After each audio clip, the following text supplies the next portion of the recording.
안녕하세요 여러분. 6월 15일 아침입니다. 오늘도 하루가 밝았네요. 오늘도 하루 한 말씀으로 하나님과 함께 하루를 시작하려고 합니다. 오늘 우리에게 주신 말씀은 마가복음 8장이죠. 마가복음 8장 31절로부터 38절까지의 말씀 제가 봉독해 올리도록 하겠습니다.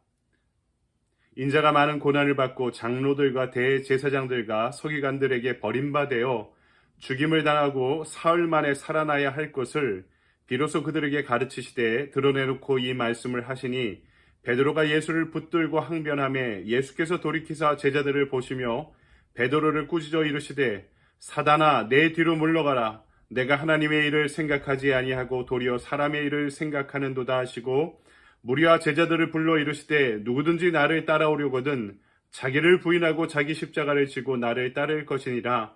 누구든지 자기 목숨을 구원하고자 하면 잃을 것이요 누구든지 나와 복음을 위하여 자기 목숨을 잃으면 구원하리라. 사람이 만일 온 천하를 얻고도 자기 목숨을 잃으면 무엇이 유익하리요? 사람이 무엇을 주고 자기 목숨과 바꾸겠느냐? 누구든지 이 음란하고 죄 많은 세대에서 나와 내 말을 부끄러워하면 인자도 아버지의 영광으로 거룩한 천사들과 함께 올 때에 그 사람을 부끄러워하리라. 아멘. 주님의 말씀입니다. 주님께 감사드립니다. 오늘 우리에게 주신 말씀 가지고 제자도 자기 부인과 십자가의 길이다 라는 제목으로 말씀을 증거하도록 하겠습니다. A.W. 토저란 목사님이 이 제자도에 대해서 잘 이해하지 못한 성도들에게 이런 도전을 했습니다. 신앙 고백은 많은데 삶이 따라가지 못한 성도들은 뱀파이어 크리스찬이다. 무슨 이야기일까요? 하루 종일 자기 마음대로 살다가 밤이 되어 죄책감에 시달릴 때 그리스도의 보혈을 원한다는 것입니다. 일주일 동안 마음대로 살다가 거룩한 주일 하나님 앞에서 나와서 그 죄책감을 극복하고자 그리스도의 피를 탐하는 흡혈귀 같은 신앙생활을 하고 있다는 것이죠. 여러분, 이 도전과 질문 앞에 우리는 어떤 대답을 할 수 있을까요? 오늘 말씀에선 주님께서 저와 여러분들이 무리가 아니라 제자의 길에 들어설 수 있는 두 가지 그 방법을, 길을 제시하고 있습니다. 첫 번째는 자기를 부인하라 하는 것입니다. 마가복음에서 처음으로 예수님께서 자신의 고난과 죽음에 대해서 말씀하시죠. 그러자 베드로가 아주 격한 반응을 합니다. 32절을 보니까 드러내놓고 이 말씀을 하시니 베드로가 예수를 붙들고 항변하며, 자기가 예수님에 대해서는 알고 있었죠. 이전에 바로 이 이전 구절을 보면 주는 그리스도이십니다 라고 베드로가 고백하는 장면이 나옵니다. 예수님에 대해서는 알고 있는데 그분이 어떤 일을 하시는지에 대해서 오해하고 있었습니다. 하나님의 나라에 대해 예수님의 가치와 제자들의 가치가 충돌하고 있죠. 이에 대해 주님께서 뭐라 말씀하십니까? 33절, 예수께서 돌이키사 제자들을 보시며 베드로를 꾸짖어 이르시되 사단아 내 뒤로 물러가라. 내가 하나님의 일을 생각하지 아니하고 도리어 사람의 일을 생각하는도다. 예수님께서 하나님의 나라를 위해 증언자로 살아가는 그것을 막는 모든 것을 사단의 일이다 경고하고 계시죠. 그러면서 어떻게 이야기하십니까? 아주 중요한 말씀이 오늘 등장하고 있죠. 오늘 전체의 주제의 성구입니다. 34절, 누구든지 나를 따라오려거든 자기를 부인하고 자기 십자가를 지고 나를 따를 것이니라. 아멘. 마가복음에서 등장하는 가장 중요한 핵심적인 구절입니다. 자기를 부인하고 나를 따라오라. 자기를 부인한다는 게 뭡니까? 자기를 비하한다거나 자기 삶을 포기한다거나 욕망을 모두 비운다는 그런 차원의 이야기가 아니라, 이 부인한다는 헬라어 동사는요, 고리를 끊는다는 뜻을 갖고 있습니다. 이 말씀은 대단히 본질적이고 심층적인 의미를 지니고 있는데요, 내가 내 인생에 나의 주인이었던 모든 주권의 고리를 끊어낸다는 것입니다. 그리고 우리가 예수님을 오 로드, 주님이라고 부르잖아요. 주인님이란 뜻입니다. 내 인생의 최종적인 주권자가 주님이심을 믿고 신뢰하고 의탁하는 것을 말합니다. 그러니까 자기 부인은 그분께서 앞서가시니 나는 그분 붙잡고 굳건히 따라가겠다는 뜻입니다. 나를 긍정하면서 주님을 순종하는 것은요, 주님을 부정하며 끝나게 되어 있습니다. 하지만 주님을 긍정하기 위해 나를 부정하는 순종은 주님께서 일하시게 만드는 시작이 된다는 사실입니다. 그래서 바울은 갈라디아서 2장 20절에 아주 위대한 고백을 하고 있죠. 신약 성경에서 제가 가장 중요하게 여기고 좋아하는 구절입니다. 이것이 저와 여러분의 고백이 되기를 소망합니다. 내가 그리스도와 함께 십자가에 못 박혔나니 그러즉 이제는 내가 사는 것이 아니요 내 안에 그리스도께서 사시는 것이라. 이제 내가 육체 가운데 사는 것은 나를 위하여 자기 자신을 버리신 하나님의 아들을 믿는 믿음 안에서 사는 것이라. 아멘. 두 번째, 십자가를 지고 나를 따르라고 말씀하시죠. 나를 따르라는 주님의 부르심, 제자도를 향한 그분의 부르심은 매우 단순합니다. 무엇을 공부해라, 무엇을 깨달아라, 무엇을 해야 된다. 아주 복잡한 요구를 하고 계시는 게 아니라 너무나 단순한 요구 하나입니다. 나를 따르면 된다는 것입니다. 여기서 나를 따른다, 따르다는 헬라어 원문은요, 순종하다는 뜻을 갖고 있습니다. 오늘 예수 믿으면서도 예수님을 따르려는 그 순종의 흔적은 보이지 않고 악착같이 손에 안 보려는 사람들이 많습니다. 이들에게 주님께서 말씀하시죠. 자기 십자가를 지고 나를 따르라. 그 순종의 내용이 보다 명확해지는 것입니다. 이 십자가가 무엇입니까? 이 마가복음의 오늘 말씀의 문맥에서 이야기하는 십자가의 뜻은 분명합니다. 그리스도를 위해 고난당하는 것을 말합니다. 헌신하는 것을 말합니다. 이 십자가의 고난은요, 버림받는 거죠. 내가 아끼는 사람들로부터, 내가 아끼는 것으로부터. 그래서 십자가의 길은 내 의지로 갈 수 있는 길이 아니라 성령의 인도하심 가운데 따라갈 수 있는 길입니다. 자기 부정 없이 갈 수 없는 길입니다. 하지만 십자가의 길은 어쩌다 우리가 신앙생활하면서 만나는 우연의 산물이 아니라 제자의 길을 걸어갈 때 필연적으로 만나게 되는 그 길이 십자가의 길임을 알려주고 계십니다.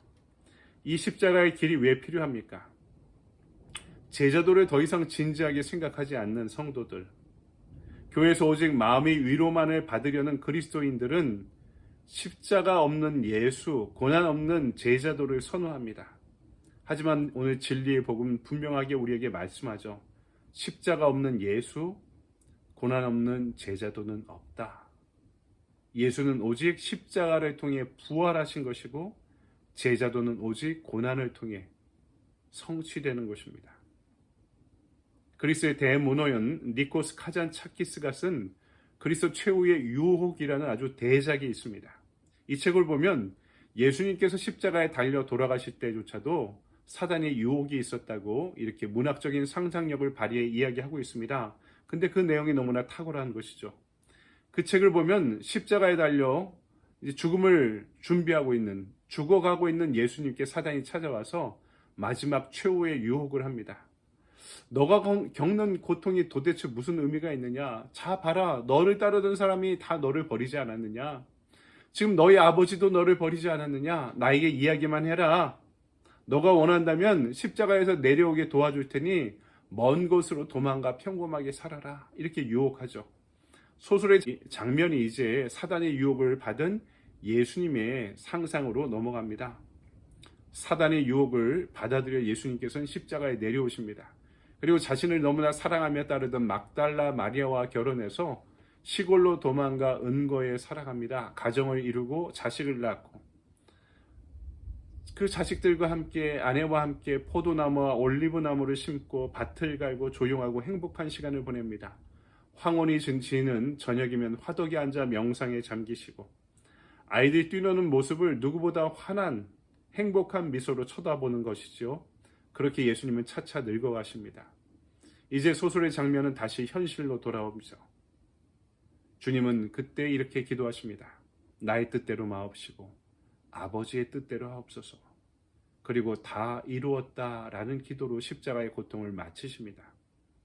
사단은 예수님이 광야의 첫 번째 시험을 당하실 때 누구보다 비범해지고 싶은 욕망을 선사했다면 십자가의 죽음 앞에서는 누구보다 평범해지려는 욕망을 선사했다는 아주 탁월한 문학적 상상력을 발휘하고 있는 것이죠.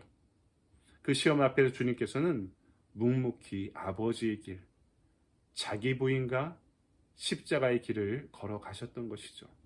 그러므로 제자도를 완성할 수 있는 그 길이 무엇임을 우리에게 알려주고 계셨던 것입니다. 사랑하는 여러분, 오늘도 제자의 길에 들어선 여러분을 축복합니다.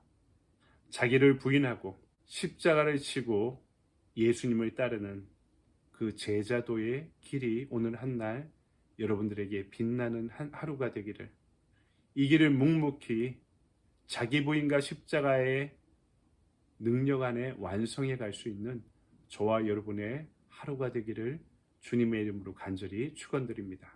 아멘. 오늘 큐티 적용의 질문입니다.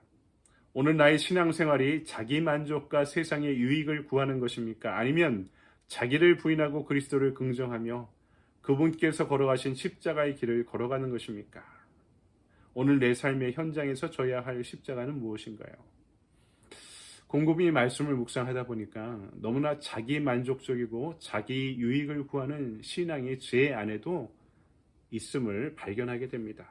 나는 죽고 그리스도로 사는 길이 십자가의 길인데 내가 살려고 하니까 자꾸 그리스도의 복음을, 그리스도의 진리를, 그리스도를 죽이는 길을 선택하고 있는 저 자신의 모습을 때때로 발견하게 됩니다. 여러분, 오늘 내 삶의 현장에서 내가 주님을 따르기 위해 자기를 부인하고 져야 될 십자가가 무엇이 있을까요? 곰곰이 생각해 보니까 거창한 것도 있겠지만 1차적으로 단순하게 내가 실현 가능하게 실천할 수 있는 것은요, 내 생활 습관의 문제가 많다는 것을 알게 됩니다. 오늘 하루 저희 액션 플랜은 인터넷 금식하기입니다. 하나님께 집중하지 못하게 하고 복음을 묵상하지 못하게 만드는 일상의 습관. 아침 저녁으로 너무 인터넷 서핑을 하면서, 서칭을 하면서 여기저기 방문하고 있는 저 자신의 모습을 발견하고 있는데요. 시간 죽이기인 것 같습니다. 오늘 하루는 공적인 일 외에 사적으로 인터넷을 하는 것을 저는 오늘 금식하겠습니다. 이것이 제가 십자가의 길을, 자기 부인을 따르기 위한 저의 작고 실천 가능한 하루의 적용입니다.